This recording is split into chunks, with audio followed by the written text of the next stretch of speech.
Today's video is featuring one of the stages from the recent 22 Marksman Challenge held in May of 2015. It was a rather rainy, challenging day to shoot in, but still a ton of fun. The thing I love about these competitions is there's really no better way to improve your skills and identify the holes in your game, if you will. This particular stage is a challenging one in that you're shooting at one target that is very, very small at 25 yards, which is the distance that the majority of our shooters have zeroed their rifle. And then the second target is at 100 yards. Now for a 22 long rifle that's zeroed at 25 yards, shooting 100 yards would be equivalent to something like 500 or 600 yards with, say, a 243 or something of that nature. So it's a pretty significant shot. The biggest challenge, though, that comes up with this, really there's several. One is, what magnification do you set your rifle scope at in order to accommodate shooting at 25 yards, then immediately changing to 100, then back to 25, then back to 100. Then the second question is focus. Between each of those, you're going to have to adjust your focus. Once again, what we're doing with 22 long rifles is really the same concept of shooting a centerfire rifle in a tactical match that's between 100 and 1,000 yards. It's just on a smaller scale. So there's a big difference between focusing at 25 yards and 100 yards and something that you have to tackle in order to hit your mark, especially with the high precision small targets that we're shooting at. The third item to be addressed is, how do I adjust for the drop of my bullet, my dope? At 25 yards, most of these rifles are zeroed. At 100 yards, at least for my particular rifle, I'm in minutes of angle. I had to hold or dial 7 minutes of angle to impact at that distance. And plus you're taking into account wind and so forth. Now when you're taking into account the drop of the bullet and the wind drift, a couple of things become a question. The first one is, should I dial or should I hold? Now with wind, the rule of thumb is you hold wind, because by the time you take the time to dial that wind, the wind has probably changed. So most shooters, they've practiced, they've competed, they're typically going to tell you should probably hold wind, unless of course it's a really bad wind and then you can maybe dial a part of it and then hold the rest. As far as the drop goes, that presents another issue. With the drop, a lot of people are more comfortable dialing it because they don't know their reticle as well. This also becomes a challenge and a question of what kind of scope do you have. A lot of shooters will pay extra, several $100s usually, to have a front focal plane optic versus a second focal plane optic.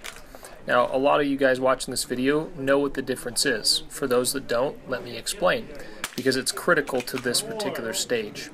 A front focal plane optic means that as you adjust the magnification of that optic, your reticle will change in size depending on the magnification that you're at.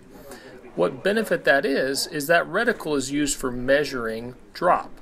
So rather than dialing 7 minutes of angle at 100 yards, I could hold 7 minutes of angle in my reticle. But the trick is I have to know what those little hash marks are equal to. And if I'm running a front focal plane scope, it doesn't matter if I'm at 10 power, at 20 power, or in my case on my optic, I can go all the way up to 50 power. It's going to keep those tensions the same proportion to the target that I'm shooting at. So no matter what magnification I'm at the right increments, or that those all equal the same. That just gets really, really small when I zoom out, and it gets really big when I zoom in. With a second focal plane scope, this presents a whole nother problem. For me, I run a Citron S3 10-50 by 60, which is a very popular scope for what we're doing in these matches, because you've got the ability to zoom in and also to focus down below 25 yards. The problem with that optic is it is second focal plane. That means that reticle, no matter what magnification I'm at, is always the same size, meaning that the subtensions, or the distances between the hash marks, are not going to be the same, or they're going to be the same. They're not going to change or to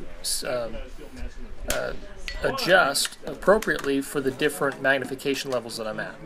So on those kinds of optics, if you read in your user manual, they'll usually indicate an index point.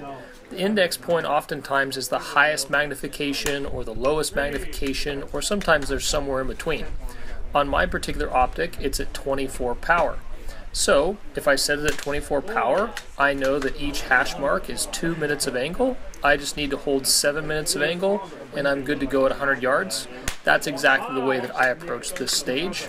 But it was a little bit uncomfortable, a little bit unsure because each hash mark is 2 minutes of angle, I had to hold in between two hash marks, and some of these targets are very, very small.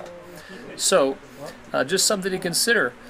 You know, the value of a front focal plane scope versus a second focal plane scope, and how do I approach this stage? Am I going to dial? Am I going to hold? If you're going to hold, you better know your reticle, you better know your optic, and you better have taken the time to prepare and to practice. That's exactly why I love these matches that we attend. It doesn't matter what level of shooter you are, there's always something that you can improve on, there's always something that you can practice, and these matches will definitely put you to the test. This is also something that you can do at home. Set up a target at a close distance, one at a far distance, and time yourself, give yourself X number of shots, and go back and forth, and it'll identify the holes in your game. Thanks for watching, and enjoy the rest of our videos. 2. Left side. 3. 4. 5. 6. Wrong target. What sheet are we on now? He is 55. Do you want my secondary to film him straight up to picture in picture? Sure. 1. I think I have mine somewhere, but... 2. Don't take my center X.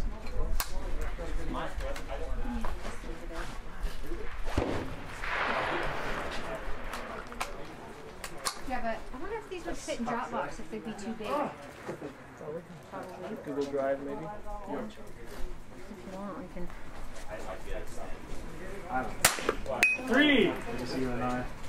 Yeah, if you want. 4. I don't know if you want to bother, but. Sure. So it's pretty 5. easy. I just, if I want to zoom in, I zoom in first, and then I push this till I get a focus, and then you just hit that and you record till you're done and then stop. 7 hits. 7 hits, Erica. Yeah. Nice job, Grant. Twice. Hey, what are you trying to do? Get it turned on Got and that.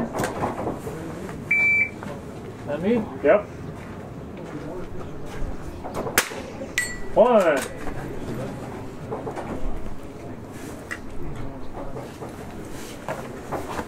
2.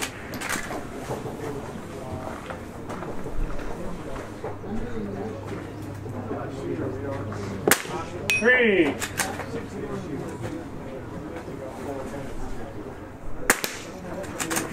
4.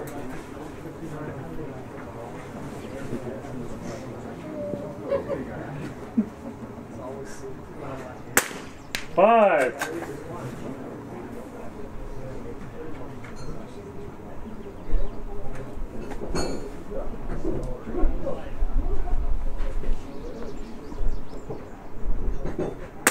6.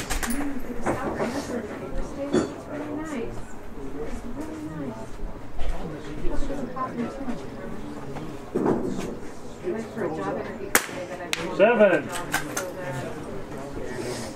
It's doing events for a company called Nudge. 8. But the best part about it is when they do their events, they have 2 teams. They have the coordinator team and then the road crew team who actually runs them. And by being on the coordinator team, I only have to work 9 to 5, which, being in events, that's really rare. I'm almost always 9 to 9. Left side of that target. happen. But if I did that on the weekends, I would have for be working here. So, and one of the event jobs I have. Yeah, she's only until she 10 hits. a way to get close to them all without I'm shooting, man. Boy. Good job, Bryce. Yeah. All right, all shooters load 6 rounds in your magazine. 10 hits.